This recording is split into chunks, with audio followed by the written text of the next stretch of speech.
What's going on, everybody? Preacher Reads here, and today I kind of want to talk about books, but I also want to talk about movies. Let's talk about my favorite adaptations of some of my favorite books. But if we're going to be talking about movies, we don't need to be sitting in front of my bookshelf. We need to be somewhere else. That's better. Now that we're at the TV, no, that's not better. Disregard that. Let's talk about some of my favorite adaptations of some books that I loved.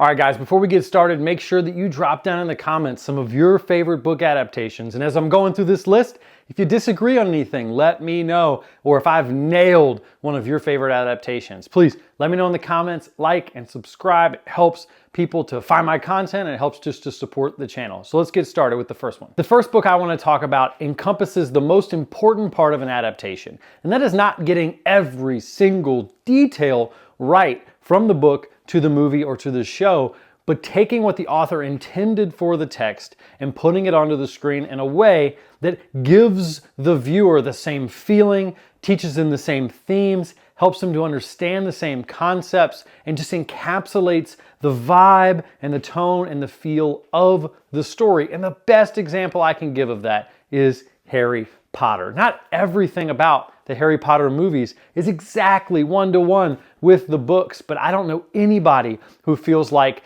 that the movies missed the tone, the feel, the themes, the goal, the characterization of any of the Harry Potter franchise. And so for that reason, I think that the pinnacle of adapting a series is the Harry Potter franchise. I just don't know if I could come up with anything negative to say besides the fact that Fantastic Beasts exists. But Harry Potter is a fantastic adaptation.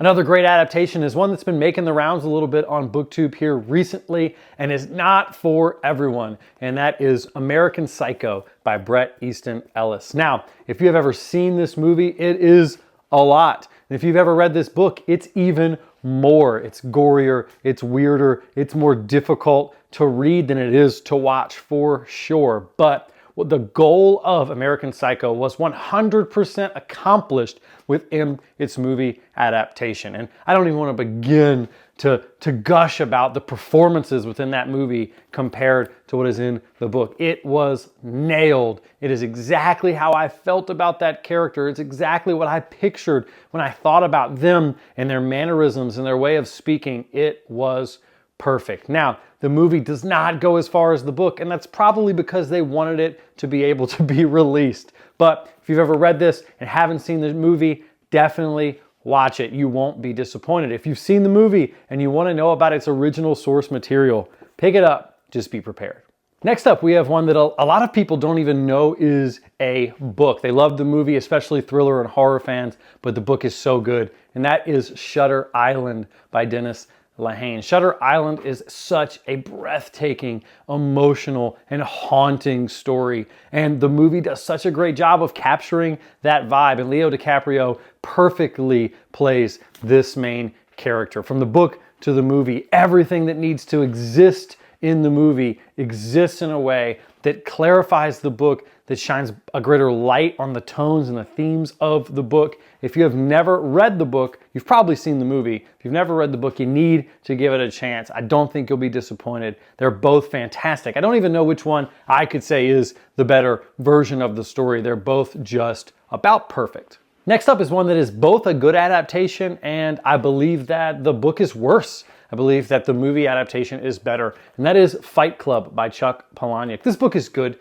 It's just missing some things. It's much quicker than the movie. It's much less detailed than the movie. The movie takes a lot of things to fill in the gaps on because the book just doesn't spend a lot of time on those things.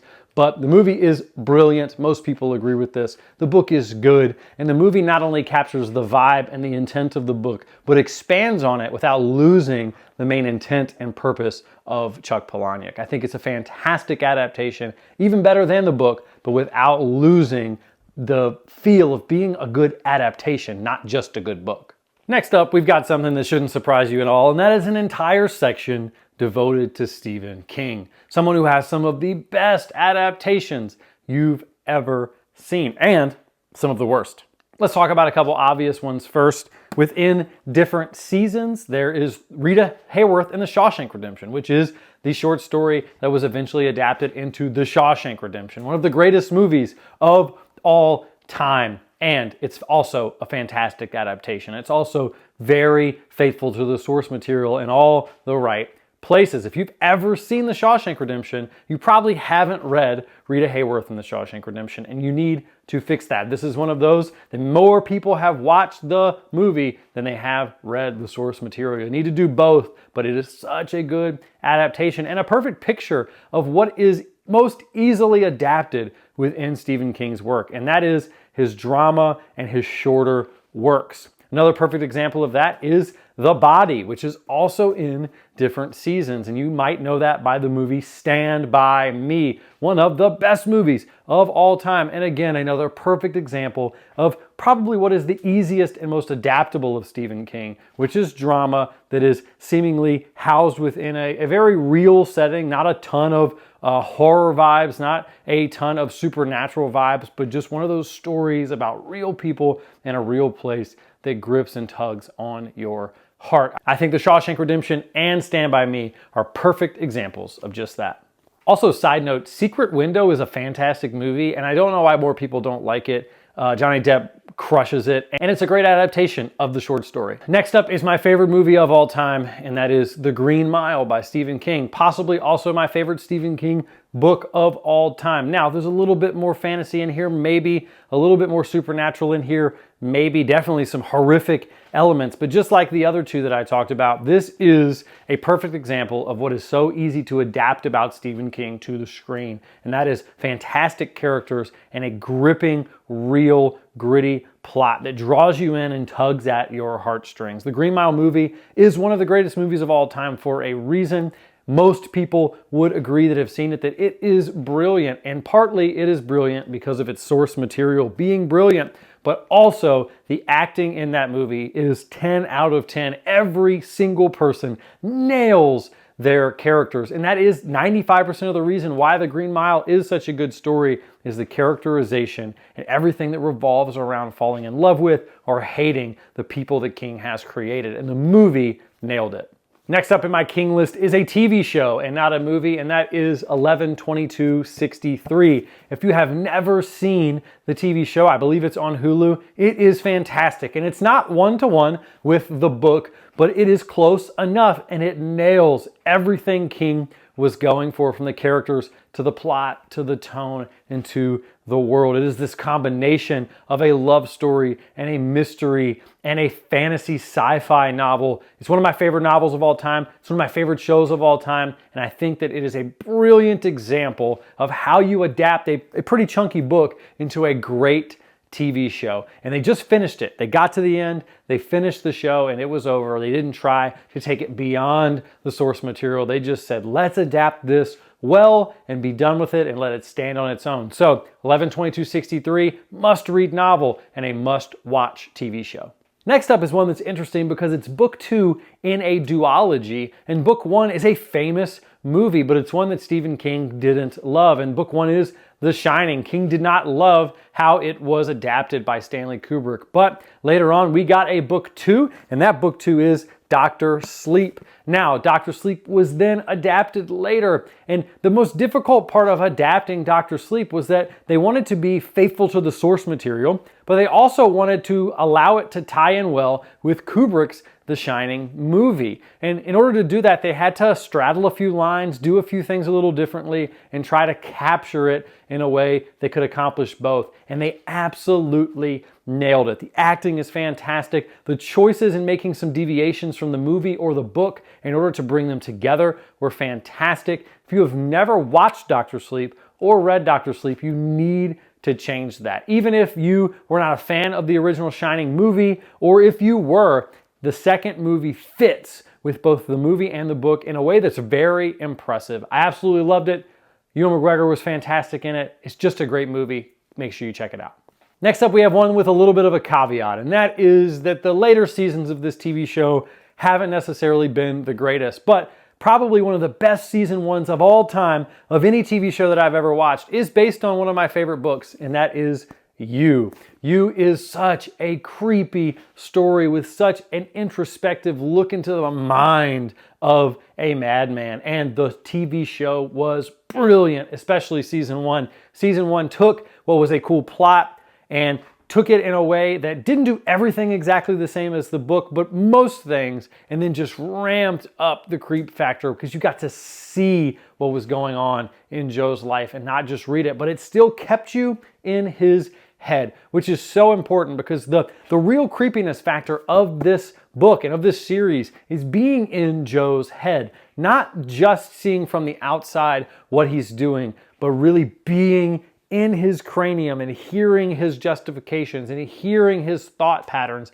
behind the things that he is doing. The TV show was brilliant, did just that, and the guy who played Joe was fantastic. Now, some of the later seasons fall off a little bit, get a little bit farther away from her series, try to do some things on their own, and I've got some problems with that. But season one of You is brilliant television and a great adaptation.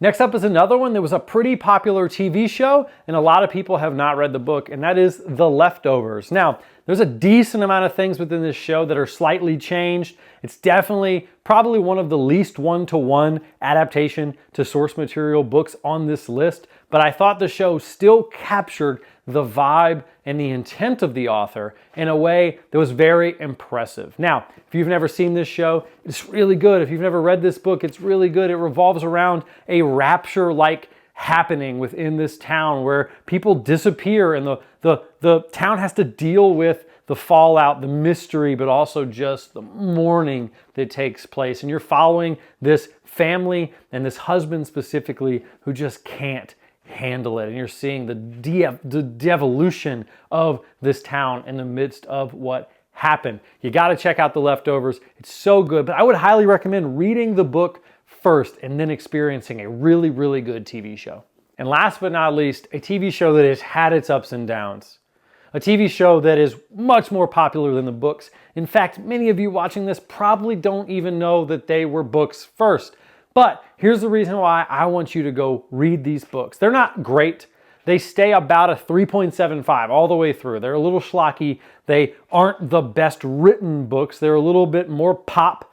But if you loved the TV show and didn't love the ending of the original TV show, this may be for you because the author ends it differently than the show, and that is the Dexter series. I actually read these before I watched the show. I love the show. It's one of my favorite shows of all time, even though the ending of the main series was bad. I haven't gotten to the new series that is currently out yet, but I read all the books, loved all the books. I thought that the decision made in the later books around some certain characters and some certain plot elements was much better within the source material than within the show. But if you just loved being in Dexter's head in the TV show, you need to read the books. And if you loved being in Dexter's head in the books, Michael C. Hall nails the character in the TV show. And I think that is the main reason why I think this is such a fantastic adaptation, is Michael C. Hall carries that show. Just like with You, being in the head of Dexter is what sells you in the book. It's reading his thoughts, and then you get to the show and you get to hear his thoughts. And it's so brilliant and it's so well done. And even though it's not faithful to the source material towards the end, I think that it's well worth being called a fantastic adaptation.